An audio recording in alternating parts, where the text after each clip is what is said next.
एक बार एक गोरखपुर नाम का गांव था। उस गांव के पास एक जंगल था जिसके पास एक चुड़ैल रहती थी। वो बहुत ही डरावनी थी। वो चुड़ैल हर रात 3 बजे गांव वालों को दिखाई देती थी। वो अपने दोनों हाथों में 2 मटके लेकर चलती थी। उन मटकों में से आग की लपटें निकलती थी। गांव वाले उसकी खिड़कियों से उसे देखते रहते थे, लेकिन किसी ने भी उसके पास जाने की हिम्मत नहीं की। अरे सुनो, ये चुड़ैल हर दिन आधी रात को अपने दोनों हाथों में इन 2 मटके को लेकर क्यों घूमती है? ये मत जानिए कि ये डायन कौन है। मुझे इस बात का एहसास है कि इस गांव में कुछ बहुत बुरा होने वाला है। फिर अगले दिन है भाई, पूरा साल बीत गया पर बारिश का कोई संकेत नहीं। मुझे लगता है इस साल भी सूखा पड़ेगा। भाई, ऐसा लगता है ये उस मटके वाली चुड़ैल के कारण हो रहा है। वो हर रात गांव भर में अपने दोनों हाथ में आग से भरे 2 मटके लेकर जाती है। मुझे लगता है इस वजह से इस गांव में सूखा पड़ रहा है। आप सही हैं भाई, पता नहीं कब हम इस चुड़ैल से छुटकारा पाएंगे। चलिए भाई, देर हो रही है। फिर वो दोनों गांव वाले कुएं से पानी लाने के लिए लालची व्यापारी के घर जाते हैं। जो भी गांव वाला देरी से आता है उसे बड़ी लाइन में खड़ा होना पड़ता था। क्योंकि गांव में सूखा पड़ चुका था तो वो लालची व्यापारी गांव वालों को ज्यादा पैसों में पानी बेचता था। उस लालची व्यापारी के पास एक बहुत गरीब गांव वाला जाता है। ओह व्यापारी जी, मेरे पास आज पैसा नहीं है। मैं कल इसके पैसे दे दूंगा। आप मुझे कुएं से पानी लाने दो। ओह, यहाँ से चले जाओ, किसी को बिना पैसे के पानी नहीं मिलेगा। पहले पैसा दो और पानी ले जाओ। उस व्यापारी ने लालच की सारी हदें पार कर दी थी। एक दिन उसकी पत्नी सुनीता ने उस व्यापारी से इस बारे में बात की। सुनो, इस साल गांव में बहुत सूखा पड़ा है। हमें गांव वालों की मदद करनी चाहिए। हमें अपने कुएं के पानी के लिए उनसे पैसे नहीं लेने चाहिए। तुम क्यों ग्रामीणों के प्रति इतने दयालु रहती हो? जाओ और अपना काम करो।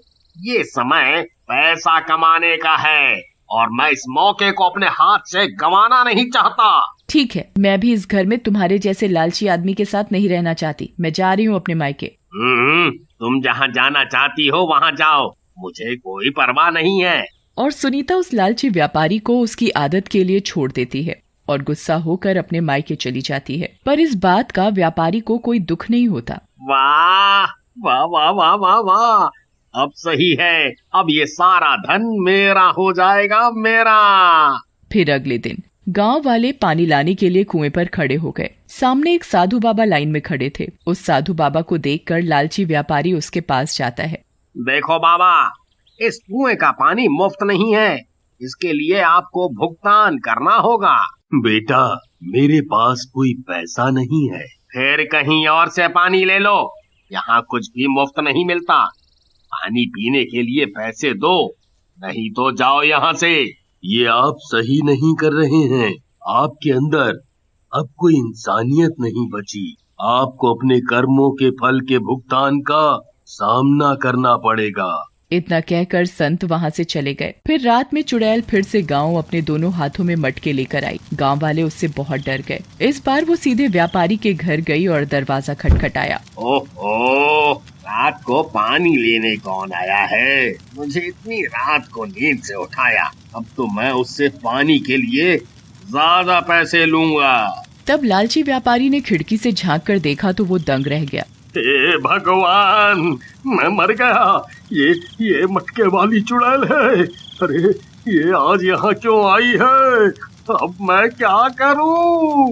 अगर मैं दरवाजा खोलता हूँ तो वो मुझे जिंदा खा जाएगी। हे भगवान, मुझे इस चुड़ैल से बचाओ, बचाओ प्रभु, बचाओ। मटके वाली चुड़ैल ने फिर से दरवाजा खटखटाया, लेकिन डरे हुए व्यापारी ने दरवाजा नहीं खोला। फिर चुड़ैल ने दोनों मटकों में से एक मटके को उसके दरवाजे पर रख दिया और वहाँ से चली गई। हे भगवान, तेरा लाख लाख शुक्र है, मैं बाल बाल बच गया। फिर वह देखने के लिए बाहर निकला। वह अपने दरवाजे पर एक मटके को देखकर हैरान रह गया, जिसमें से आग की लपटें निकल रही थीं।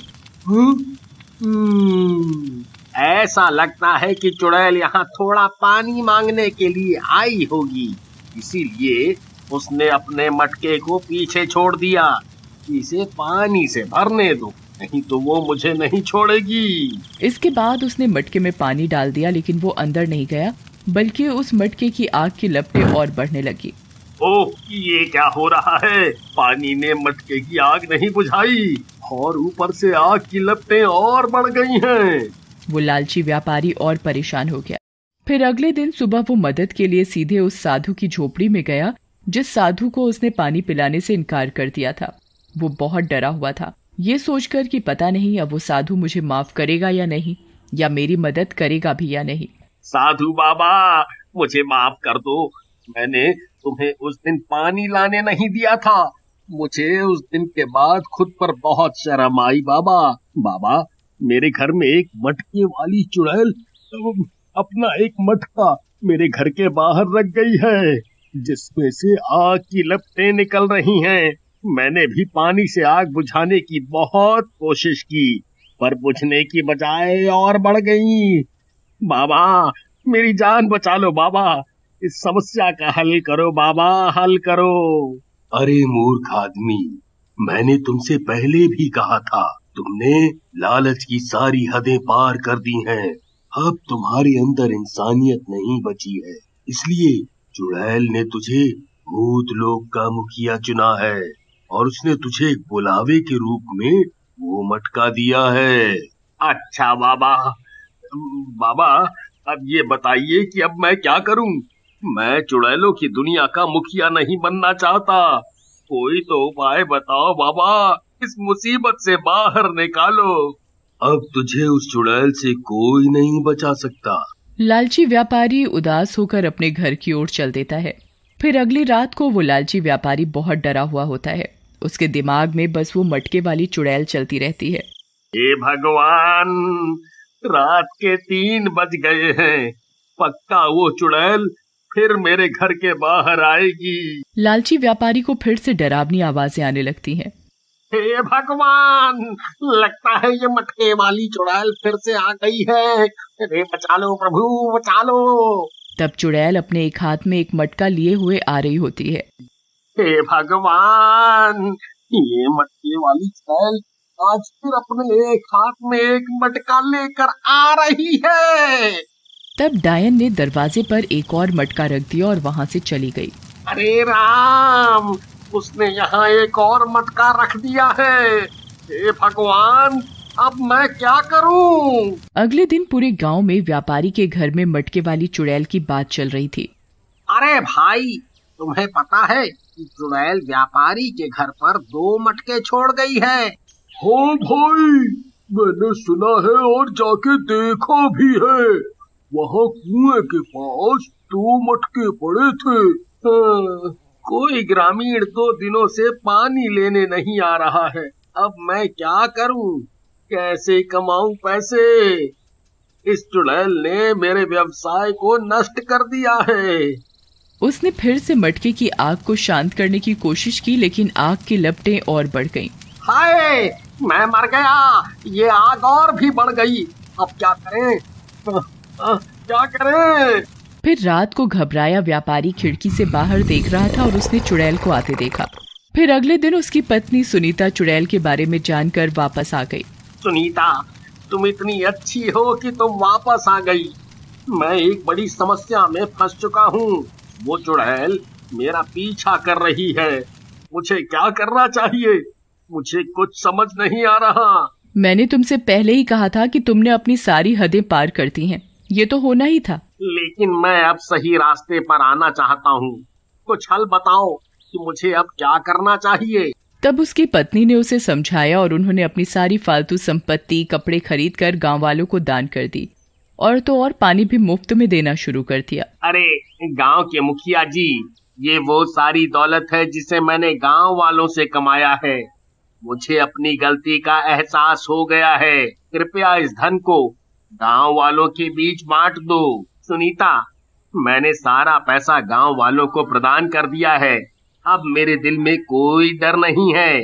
मैंने गांव वालों से ये तक कहा है कि वे इस कुएं से जितना मर्जी मन चाहे मात्रा में पानी ले सकते हैं। मुझे तुम पर गर्व है, तुमने इतना अच्छा काम किया है।